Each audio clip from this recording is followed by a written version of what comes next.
you go. All right, you are live.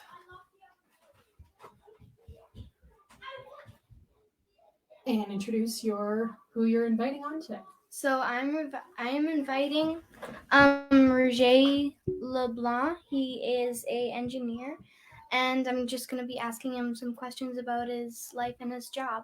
So I'm really excited. Hi, Eva. How are you? Hi, good. How are you? Good. So I'm really excited to do this show, and I'm really excited for the questions that I'm gonna be asking you because I know that you're an engineer, and I'm curious to know what an engineer is all about. Okay. Yeah. Go ahead. I'm excited to be here. I'm happy to be here, and I always enjoy talking about what I do because nobody really understands exactly what an engineer does. So Mm-hmm. I was looking for an opportunity. So I know that there's different kinds of engineers, but which kind are you? Yeah. So I'm a civil engineer, uh, and the engineering world exists. They call them disciplines. So there's several I can name like the top few. There's electrical, mechanical, structural, chemical, and engineering, and basically it's I compare it to like being a doctor. You can have like a foot doctor, a brain doctor, heart doctor. You just can't have an engineer be good at everything. You need to Mm-hmm. focus on a certain area of work. Mm-hmm. So That's I'm a civil engineer, and what that means is I deal with a lot of projects that involve roads, bridges, earth moving, so construction, digging, uh, going into the groundwater, and making sure that municipalities have clean water, mm-hmm. and when they use that water, that water is is clean before putting back into the environment. Mm-hmm. So when did you find out that you wanted to be a civil engineer? Did you think of different kind of engineering jobs that you would want to do, or did you know that you wanted to be a civil one? Well, when I was in high school, I was really good at a few things at science, and I was good at law. At one point, I thought I was going to be a lawyer. But one thing that I really liked to do was to draw. I actually like to draw buildings. I thought I wanted to be an architect. So, Mm-hmm. but to study architecture, I would have had to move away from home, Mm-hmm. and so I didn't want to do that. I wanted to stay close at home, close from home, and I ended up studying what I thought was the closest to being an architect as possible, which was civil engineering and into the structural side of things. Mm-hmm. Uh, but it didn't. And then my first job wasn't a civil engineering job. My first two or three jobs weren't civil engineering, but I made the most of where I worked when I was there, and I just kind of evolved into this where I am today, and I really like what I do. Mm-hmm. And where did you graduate? Where did you go to school? So I went to university in Moncton uh, to study engineering, and that was all in French. So that surprises a lot of people because I've been working my whole career for the past 20 years in English, just never had the opportunity to work in French, but all of my study was in French. Mm-hmm. So I understand that you're Acadian. That's right. Yeah, I'm from Shediac, New Brunswick. Okay, and did you learn English by your parents, or did you learn English by you were just taught two languages? Like, how did you learn English? Well, where I grew up is a very unique place in Canada. It's one of the only few places that is Shediac is great. Mountain area is known as very bilingual. Almost, the majority of people there speak both English and French. So I can't really pinpoint that I learned French first or English first. I could speak both growing up at the same time. I would switch from one to the other. It is just a product of living in that environment. Very unique place. So, did you have a big project that you were most excited for? Like, did you have something that you were really, like a project, like building something, or that you were really excited for? Yeah, well, one thing with my line of work is I've had to travel a lot, and I've that's one thing. But the place, it took me to Sydney about 10, 12 years ago now, and I had a chance to work for a few years on a remediation of the tar ponds, which was a gigantic project in Canada and in the world. And in the end, when the remediation was done, when everything was cleaned up, it was my big project was to turn that remediated site into a park. It's called the Open Hearth Park. It has baseball fields and concert venues and splash pads for kids, and there's a lot more to it than that. But that was one of the most challenging projects, and the one that I'm most proud of because it involved a lot of people, and everybody cared about what they did, and everybody came together to work for the final product, which was amazing. And after that, you had some big names like Aerosmith and Guns N' Roses, and throwing concerts in the place that I helped to build and design. Pretty I can exciting. I can understand how exciting that was.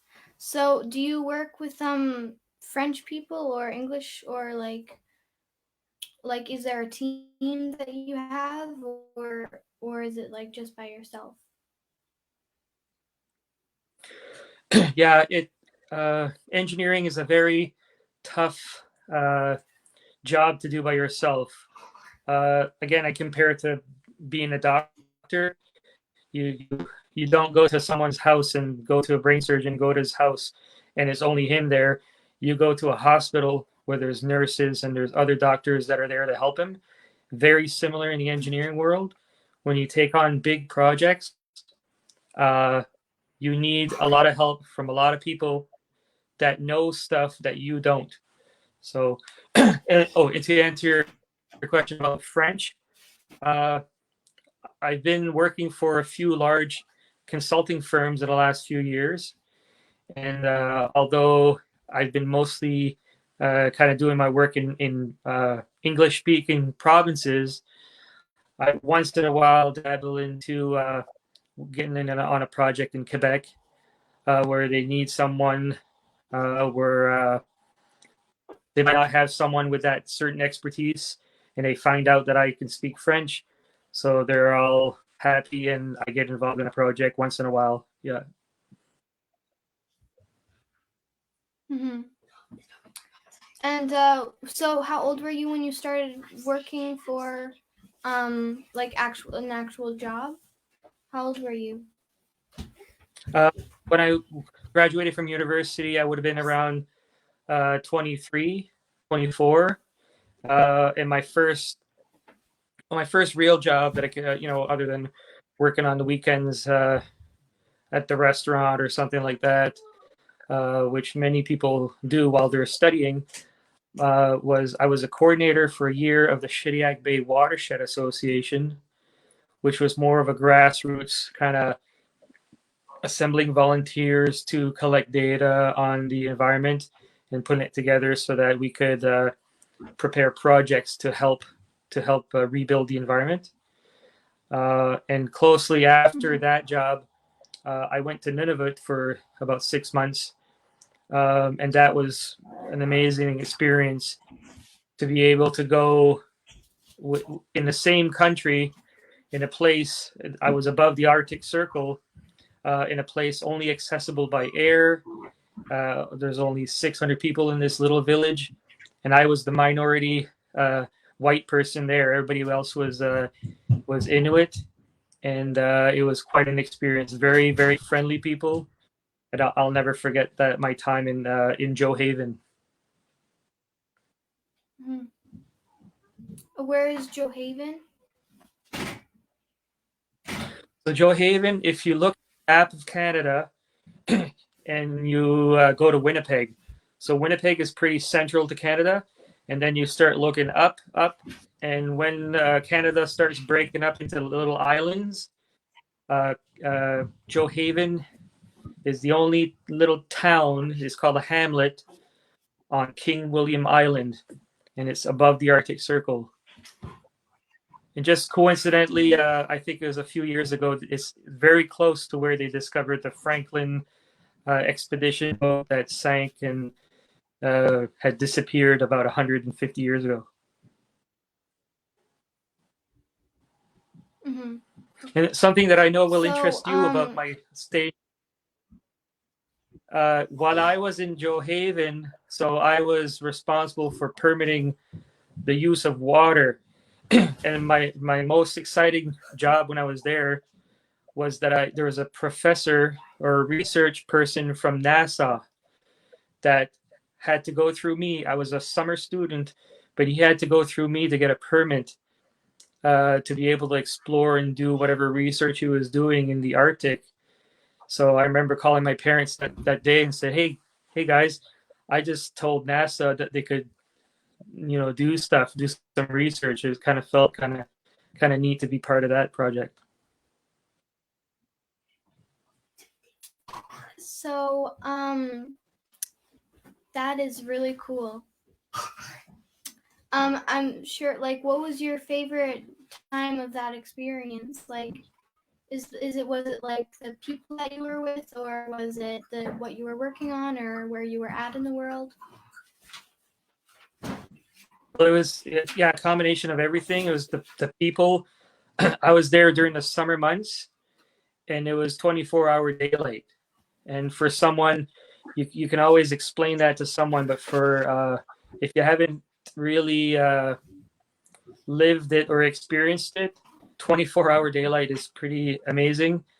I had to put aluminum foil in the windows so I could sleep, and I remember being woken up by, kids playing outside, dozens of kids playing outside at 3 or 4 o'clock in the morning, because what they would do when there was no school during the summer is they would play for 3 days, and then they would sleep for two, I think. It was kind of a weird but neat experience. And the people there, super, super friendly. I could walk by a crowd of 20 kids, and they would each say one by one, hello, Roger, hello, Roger, hello, Roger. And I couldn't leave until all 20 of them said hi. It's pretty amazing. Mm-hmm.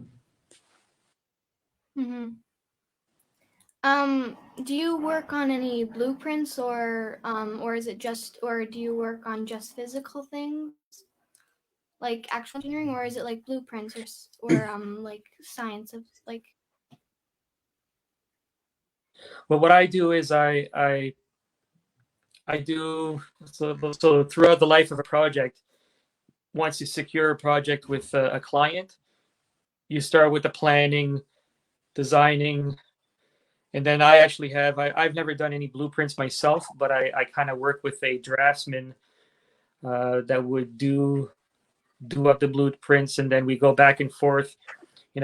I try to get him to draw up what I designed, and then he says, is this okay? And we go back and forth a few times, then we fine tune it, and then we give it to a contractor or construction company that'll put what's on the drawing and put it to real life and make it happen. And when they're doing that, when they're doing a construction or building, we have to be there to check to see if they're doing it right. Yeah. Mm-hmm. What was the first project that you worked on? Like the first really big one. First really big project. Uh, it was a construction of a waste transfer station in Ontario.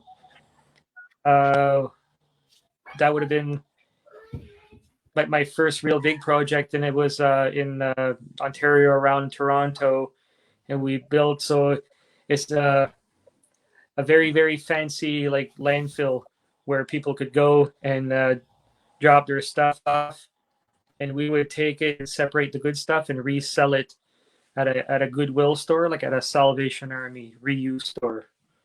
That was the biggest, and to this day, it's kind of a flagship project that I can use on my resume. That people, that was 15, 20 years ago. People still know to this day.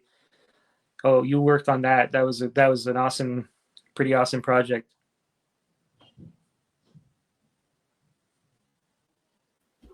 Is there a project that you were really nervous or really anxious about that you thought that you couldn't do, or that you thought that you wouldn't be doing it good enough? And how did you make yourself know that you could do it? Yeah, believe it or not, the one project that I was the most nervous about, that I actually lost sleep over, was there was and it's very simple, but it was a leak at a bank. I'm not going to say which bank or where, but it was a big bank that had hired me to figure out why they were getting water in their basement of the bank. And I was trying to figure it out. They're close to the ocean, so I had to be, very innovative in trying to find a solution. And I was nervous because I didn't know because it was the first time that I was dealing with it, if my solution would work. So I would literally, I lost sleep, and I would call them in the morning saying, "Is there water in the basement?" Right? So you when you deal with everyday problems, and that there could be some damage, it is kind of unnerving. Um, I've never been involved where in a project where I thought there could be, somebody could lose their life or anything like that, because we take so many precautions. Um, we health and safety is like the number one thing that you have to take into consideration for any project. So it's not been a concern, but it's always there in the back of my mind, and this is why. This is a Canadian thing. This is why we wear this ring. Is basically representative of an oath that we take when we graduate. That the decisions that we make have an impact on people's lives, and it's very important that you take all the necessary measures to make sure that things are done correctly, and you don't take any shortcuts. So, what would happen if you broke the oath to that ring? Do they take it away, or what do they do? What happens when you Well, break the oath? There is actually a disciplinary committee in each province, and if I were to break that oath and I'd be found not guilty but responsible for forgetting something, I could lose. I could lose my license to practice for a certain amount of time, and if it's very severe, I could lose it forever. So, so you're so what helps you not help? What helps you to not break that oath? What helps you to get strength and courage to keep on doing what your job is? But basically, you follow the code, you follow the standards, you basically do it by the book. I I have a type of job that I have to do it by the book. Uh, if I don't, if I'm allowed, my job or profession does allow me to think outside the box, to be innovative and find solutions that nobody else has to everyday problems.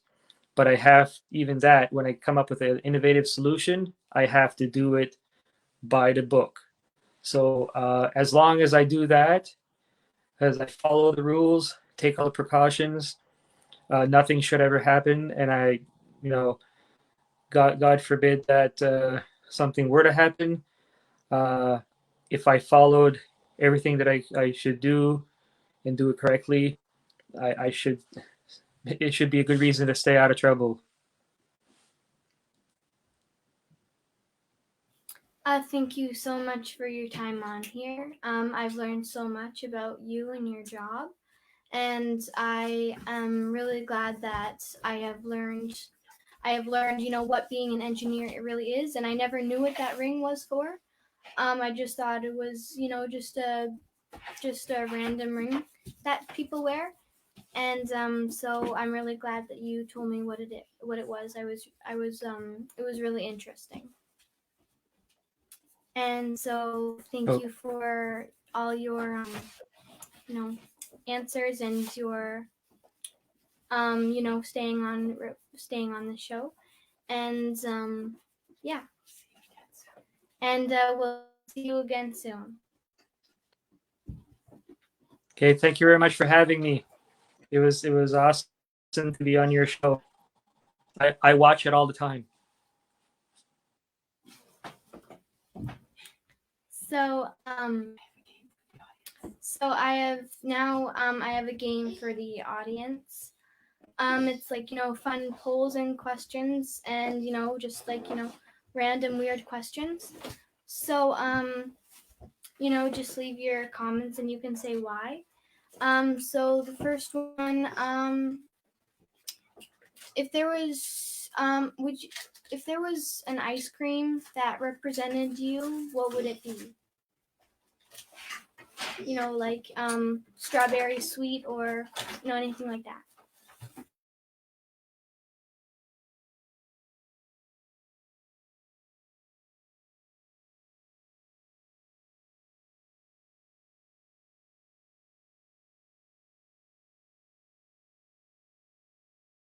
And people who engage, there is a prize, a draw for a prize. Okay, so you go ahead and do your draw. So yeah, so the first question is, if there was an ice cream that best represents you, what would it be?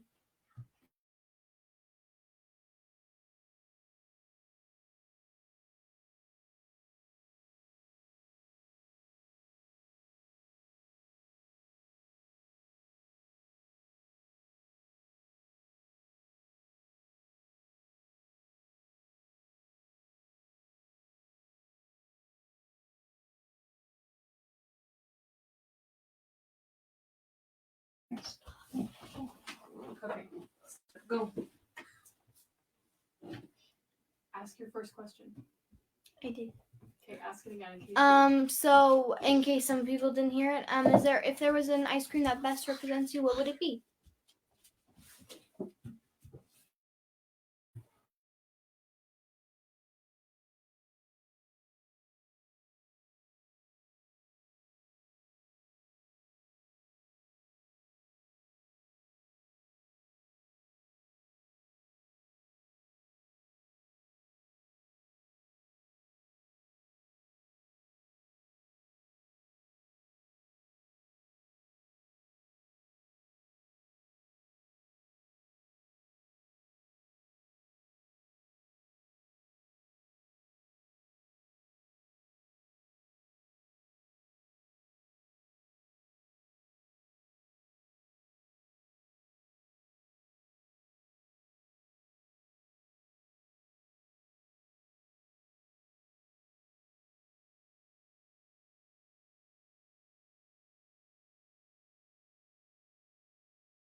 Okay, next question.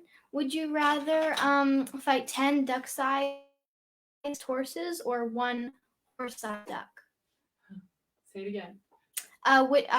Would you rather fight 10 duck-sized horses or one horse-sized duck? I'm not going to see their answers. Oh yeah, that's it. Just another.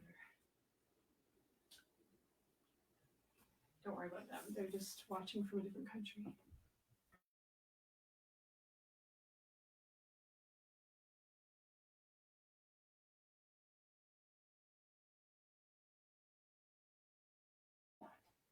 Smile.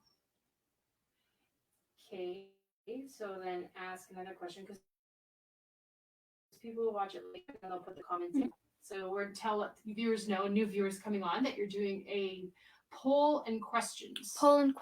And people who engage, there will be a draw. Their name will go into a draw, and then maybe they'll win. Yeah. So another question is, what comes to your mind when you hear the word disinterested? Well, that's a good question. What comes to mind when you hear the word disinterested? So when you hear the word disinterested, what comes to your mind? Yeah, I like that question because it could mean something different for everyone, right? Mm-hmm.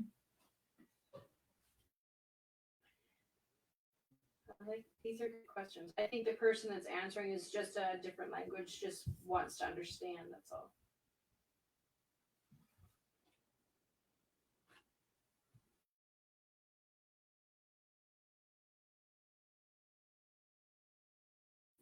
Would you rather speak all languages or just speak to animals? So would you rather know like all the languages in the world, like every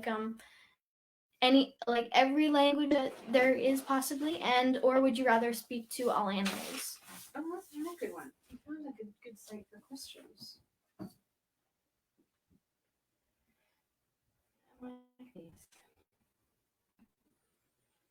Don't even worry about how many viewers. A lot of people later. This is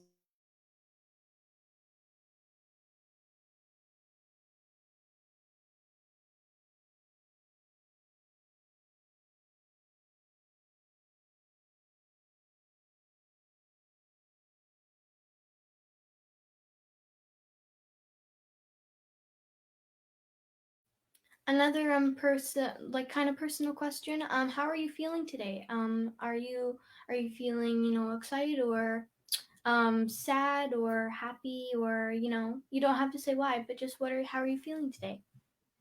Because when I hear people that are happy, I get happy too.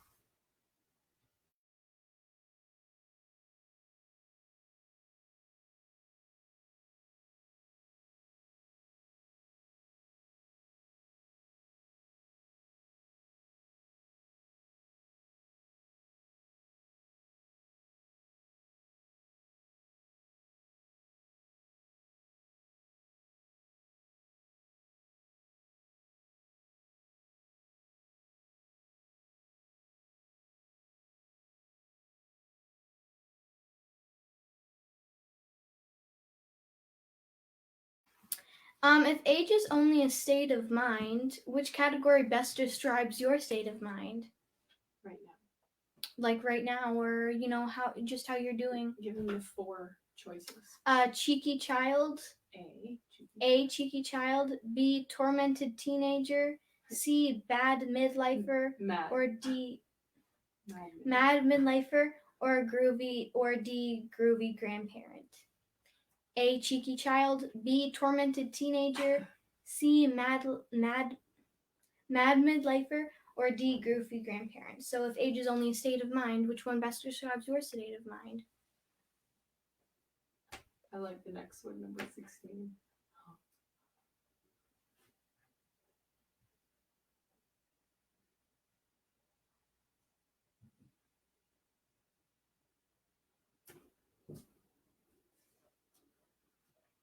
This is so cool. People are watching and listening.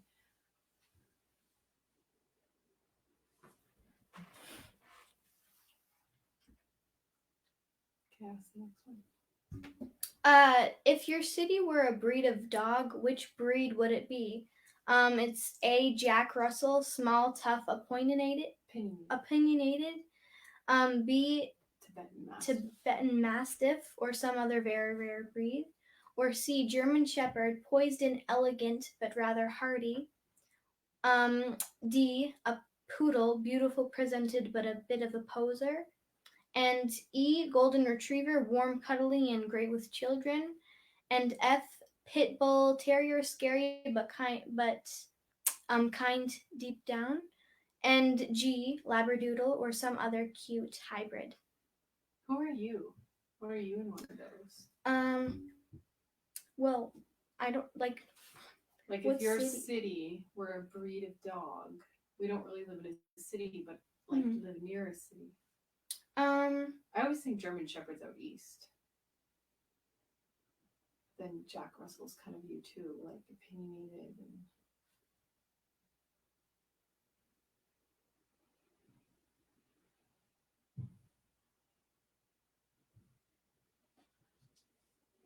I think it's a German Shepherd. German I think, Shepherd, I think yeah. that's like where we live. It's like poised and elegant, but rather hardy. Yeah. No. Oh no.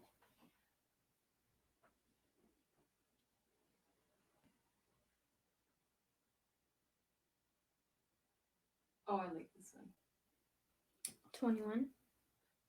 No. Yes. The next question: if you could travel in time, would you want to see the past, future, or are you good with where you are?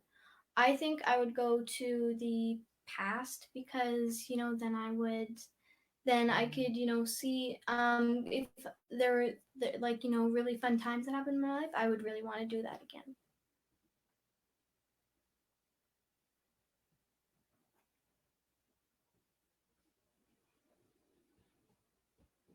And the last one.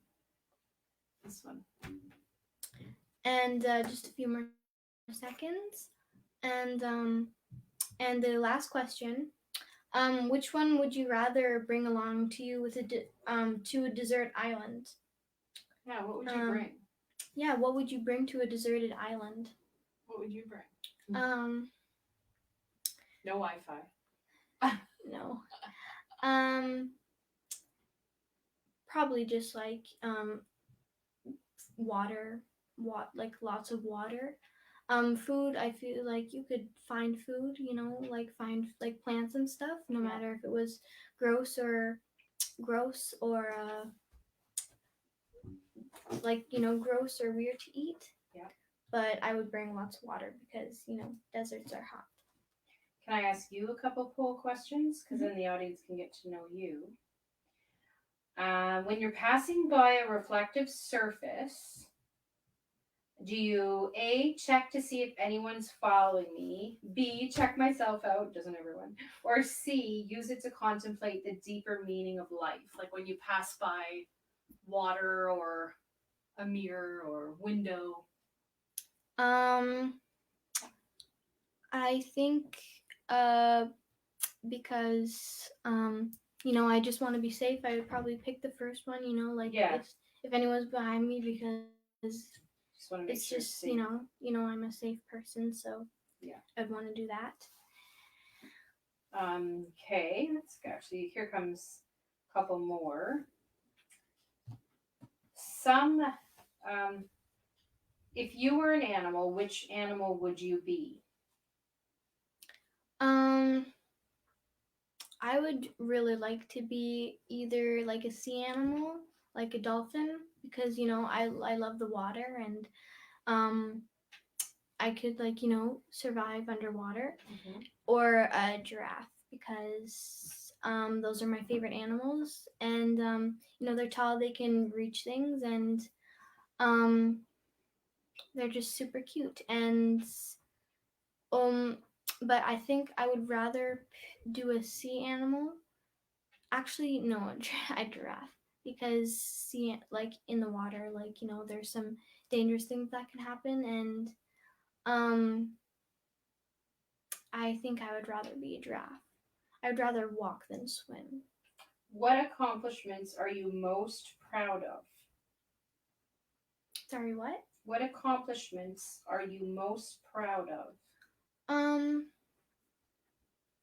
I think what I'm very proud of is that um I don't really care.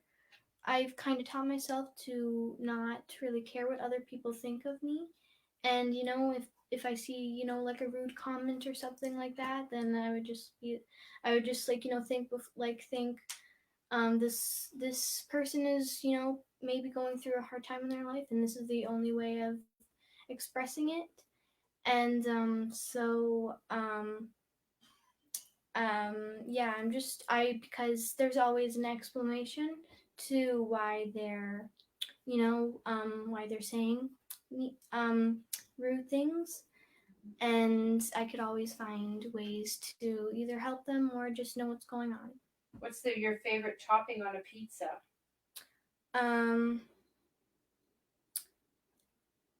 Mushrooms.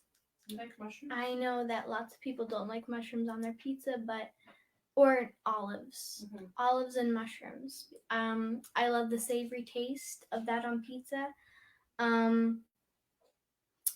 And I also love olives and mushrooms, and I eat them plain sometimes. Sometimes I just grab a jar of olives and then just grab a fork and then eat a bunch of olives. For exercise, would you rather ride a bike, jog, or skip? Ride a bike because Why? Riding a bike because I'm I'm not that of a runner. I don't really like running. But I like the way that your legs move when you're riding a bike, and I think you can go really fast and do cool tricks on a bike, and I would love to learn how to do cool tricks on a bike. Skipping, I think that's uncomfortable to do all the time. Mm-hmm. And so yeah, I would rather ride a bike. What are 3 career choices that really interest you? That you could possibly see yourself looking at as you grow up? Well, I've always wanted to be either working for the CSA, I've noticed recently, that have caught interest in me recently, working for the CSA, the Canadian Space Agency, because I'm really into astronomy and stuff like that. Or I don't know, I always forget if the study of space is astrology or astronomy. I think it's astronomy. Yeah. Or just an astronaut. I would love to go in space and stuff, even if there's just for fun. I don't think they really do that. I don't know if they really do that, but I would love to go into space just for fun. And I've also noticed this recently, becoming a vet, because it's just I love animals, and lots of animals go through really hard times in their lives because people treat them badly and abandon them and stuff. And so every person counts. So I would love to be a vet. If I decide to be a vet, I would not be bored. Do you feel like you are, I have 3 questions left. Do you feel like you are a leader or a follower?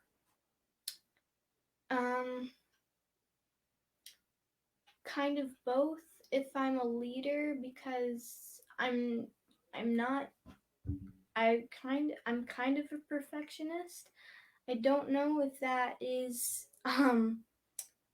like I need to work on that or something, but I'm kind of a perfectionist and want things to go the right way. I don't think for me it's my way.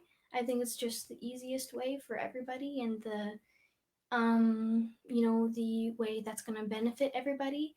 And a follower because You've I always like liked other people. yeah, I really liked other people's input on things, and I want to know if I can learn things from them, the way they do things, because maybe I would learn stuff too. And so yeah, I'm a bit of both. And the last question, what's the most courageous thing you've ever done? Learning French. I think the most courageous thing I've ever done was I know that there's something, but I kind of forget. I think it was standing up for somebody that was being bullied. Or I kind of forget, but I feel like I've stood up for someone when they were being bullied or made fun of. And yes, I've done that a couple times, but I'm really proud of that. And so, yeah, I've just stood up for people who were being, mistreated or, made fun of and whispered about sometimes. And so I think that is, I'm really proud of that. And the last question, not question, but what are some tips or wisdom at age 12 that you've learned that you would pass on to another young person? Well, my parents have always taught me that for older people, my age and stuff, growing up is really hard, and problems that you have like anxiety or difficulties doing things, it's just all part of growing up. It's a big part of growing up, and some people don't really notice that. But I would just say, don't try to fix everything all at once because growing up and stuff. And so a lot of people don't notice. It's just because they're growing up. And a lot of people just want to fix it right away and, are anxious about fixing it right away and, worried that they're doing something wrong. So I would say that You don't have to have all the answers. you don't have to have all the answers for things. You just, I go by, I know lots of people say go day, one day at a time, but I do go by second of a time. Every moment, every second of the day, I just go by with every breath and every small moment in the day, and wondering how I can make a difference in that moment. Awesome. Well, what you should say thanks to your viewers. Thank you so much, viewers, for coming to join my show. I'm really proud of the love that our show has gotten, and I'm really excited for the next time. So yeah, I'm very happy that you joined, and I hope you liked it. And this broadcast is officially over. Have a nice night, everybody. Have a nice night. Day or night, wherever you are. Good job. Bye.